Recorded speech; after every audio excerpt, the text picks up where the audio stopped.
So the game is Immortals of Aveum, which I didn't even know was an actual game.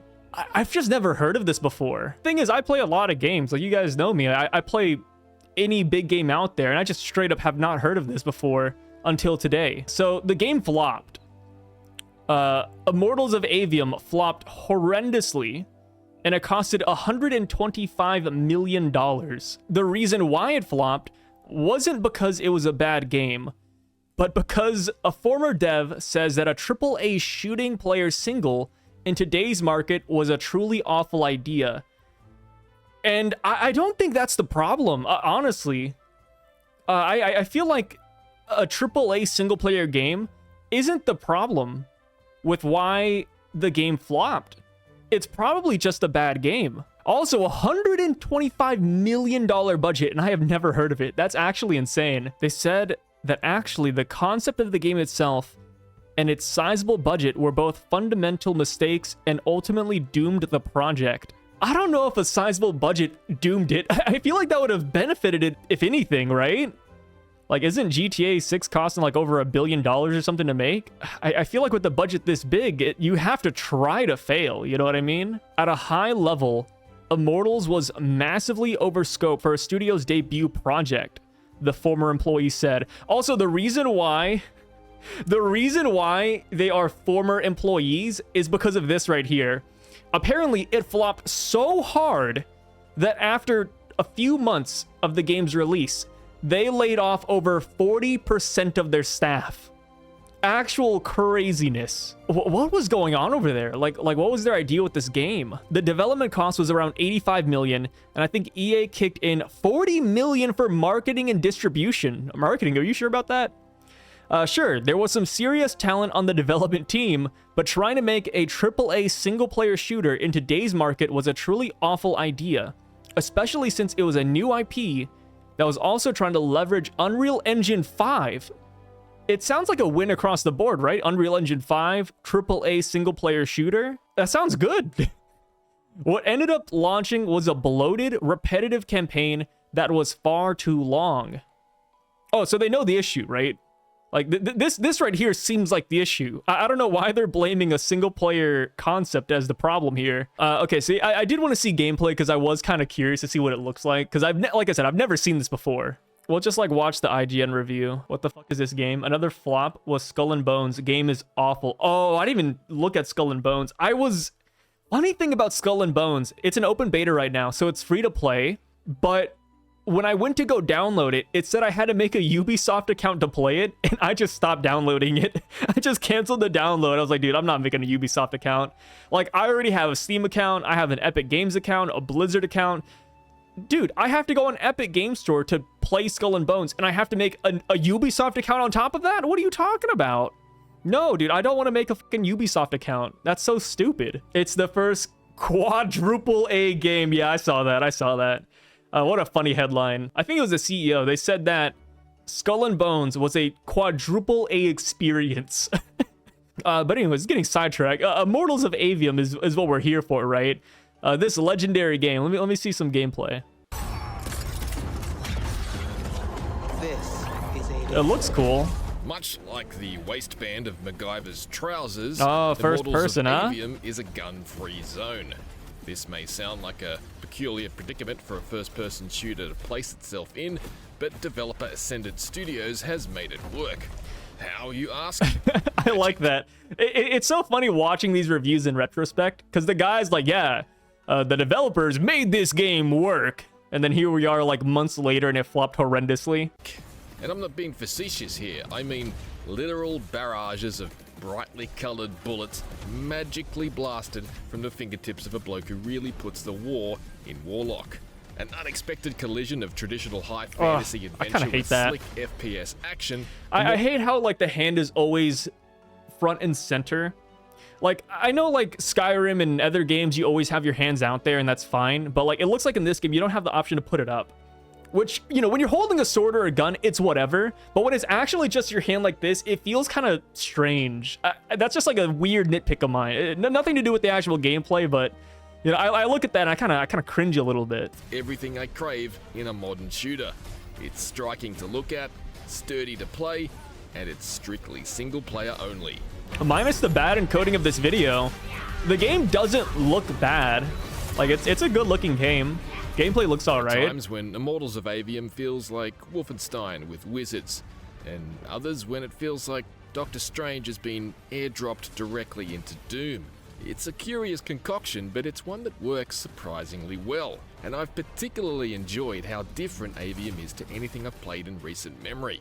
Wild flying machines and mind-bending virtual puzzle rooms juxtaposed against gilded castles and ramshackle timber slums. I don't know anything about this game, but I feel like for a single-player game to be successful, they need to have a good story, right? I feel like only a couple of games which are beloved IPs can get away with not having a story and just being a straight shooter.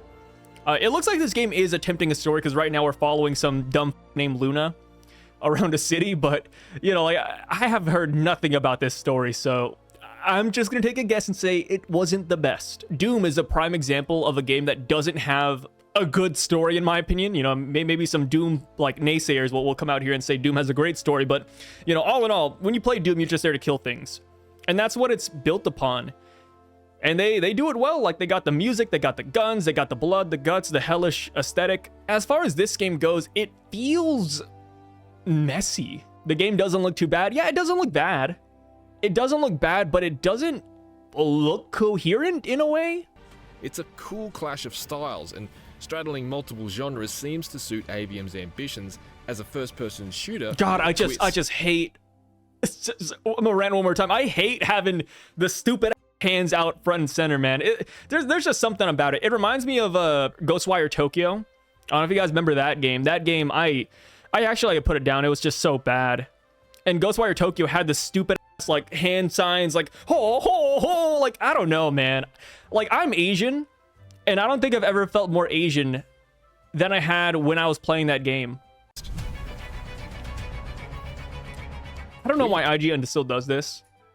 This is such an old thing from IGN, but they always put some kind of quirky ass transition title in their videos, and I like them because you could tell they put thought into it, but I also hate it because it's always so, like, it's a little bit cringe as well. Shooter with a twist. Like, what is this? Spells like Teen Spirit. Yeah, like, it's cool. Like, whoa, Nirvana, that's great, but I don't know. Like, I feel like this is something they should have dropped 5 years ago. We play as Jack, who, in a moment of extreme stress in the opening phase of the story, is suddenly revealed to possess the power of a Triarch, an extremely rare person able to wield the world of Avium's 3 forms of magic simultaneously.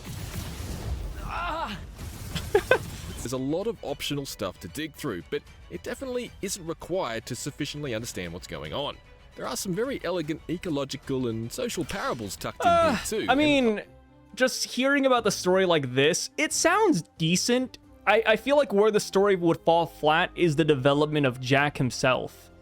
Like, it seems like they have a really nice world built up and good lore behind it, but I don't think any of that matters if your main character is bland. Like, so far, I mean, maybe he'll mention it in a minute, but he hasn't at least once mentioned anything about Jack minus he's the main character. I ultimately appreciated the contemporary relevance, and that the story just wasn't spinning its wheels mindlessly. I've noticed some resistance to the choice to use modern vernacular and colloquialisms in Avium's dialogue, but I honestly can't see myself being as engaged as I was if Ascendant had opted instead for po-faced pseudo-early modern English. I don't know, like, if I'm playing a game that's fantasy-based, I don't mind going back to early English, right? Like, I don't know. It's something I have to play the game to, like, really get a good feel for, but I feel like that one's very subjective. I will say this, though. I do not like it when games do get very modern with their language, right? Unless it's like GTA 6, which is, like, actually taking place in the modern era. Like, when I play a fantasy game, I want fantasy speak, right? Hit me with that Game of Thrones talk. I don't know. Maybe that's just me, but if my characters are talking about, like, TikTok or something, like, I'm good, man. Like, we can skip this dialogue. But I don't know that I need all my fantasy stories sifted through a Shakespeare filter just to dress up the dialogue with some 400-year-old dribble. You talk like fear with its pants too tight. Oh. You talk like fear with your pants too tight. Brother, the horde mongers behind this guy don't even have pants. Where did he get that vernacular from? Yeah, no, okay, it doesn't fit, dude. It does not land. That's just bad. That's just bad. You look good. On default difficulty, Aveum kept me busy for well over 20 hours to reach the credits. It's nicely Good paced length. and strikes a good balance between switching up our surroundings for new locations and returning us to places we've already visited. Aveum was very quick to have Jack drop an audio solution to an environmental puzzle I was already well on top of solving, I can stun him on the pressure plate. but it's also content to leave me Yeah, you're supposed to stun this guy in the pressure plate, and he's just sitting there huffing and puffing. That's actually kind of funny. well on top of solving, I can stun him on the pressure plate.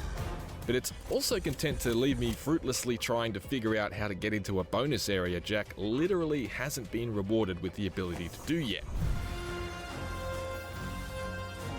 Jack's list of abilities is, however, impressively long. They're also rationed out until quite deep into the story. Yeah, Don't I think kind there of are got the gist of the variations on game. each that What's the change their verdict? Damage and fire rate depending on the associated. Yet. He gives More the recent game an verdicts, 8. Check out our reviews for He movie. gives the game an 8. Huh. A game that got an 8 flopped. Yeah, sounds about right. So the dev blames the fact that people do not want a AAA shooting single player game. I guess we could just like look up AAA single player shooting games, right? Okay, so let's see what came out in 2023. So I just typed in single player games, and then we'll kind of go from there. Dead Space. Dead Space came out in 2023, AAA single-player shooter game. Of course, it has a horror aspect. You know, I don't know if we want to count that one pretty highly, but Dead Space was not a flop. I'm just looking for shooting games. I guess Resident Evil could also be considered a shooting game, right? Of course, it is a horror game, and it is an established IP, so maybe that's not the best one. Oh, here we go. Atomic Heart. That's actually like the same genre, right? Single-player shooter game. Atomic Heart scored pretty well. I don't think anybody gives a hell about the story, but Atomic Heart did pretty decent. Oh, Remnant 2. It's multiplayer, but I would say Remnant 2 is amazing. No, Remnant 2 is great. Remnant 2 is great. I beat that game on Apocalypse. I beat that game on every difficulty. It was such a great experience. I played it solo too. But yeah, I really don't think it's the fact that it's a AAA single-player shooting game that's the main issue. I think it's just a bad game in general. Like, it just did not have like a real identity. The story looks very forgettable. The characters are meh. I don't know.